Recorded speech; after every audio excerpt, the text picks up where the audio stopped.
Ethereal Games est un studio de jeux vidéo. Nous travaillons actuellement sur Last Earth, un jeu mobile, free-to-play et à destination du marché mondial.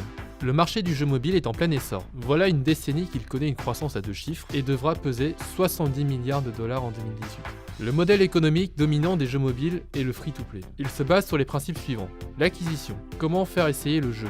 La rétention, comment retenir le joueur sur le jeu. La monétisation, comment lui faire générer des revenus. Les études montrent une forte corrélation entre la réussite commerciale du jeu et la qualité de sa rétention. Et la rétention, c'est précisément le cœur de notre métier. Last Earth est un jeu de bataille en arène, où votre avatar évolue au fil des parties, en acquérant de nouveaux équipements et de nouvelles compétences. Le jeu est développé sur nos fonds propres depuis presque 2 ans et a connu de nombreux pivots. Il était important pour nous de proposer un jeu différent de ce qui existe déjà sur le marché mobile. Nous avons validé une version en interne que nous nous apprêtons à déployer en soft launch. Le soft launch consiste à sortir le jeu en test dans certaines régions du monde. De préférence en Asie du Sud-Est, où le prix de l'acquisition n'est pas élevé, mais où la monétisation rapporte également peu. Cela n'a pas d'importance, car il s'agit avant tout lors de cette phase d'évaluer les taux de rétention.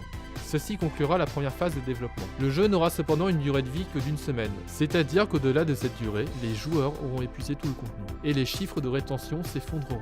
La prochaine phase consiste à améliorer les taux de rétention existants, étendre la durée de vie du jeu pour avoir les chiffres jusqu'à 1 mois, et travailler la monétisation. Nous estimons que cette phase durera de 6 mois à 1 an, et nous prévoyons un plan de financement à hauteur de 100 000 €. Si les 2 précédentes phases sont concluantes, nous passerons à la troisième phase qui consiste à acquérir massivement des joueurs via le marketing, lancer le jeu à l'international et étendre sa durée de vie à plusieurs mois, voire plusieurs années en y introduisant un système de compétition entre joueurs. Nous solliciterons à ce moment-là un investissement beaucoup plus conséquent.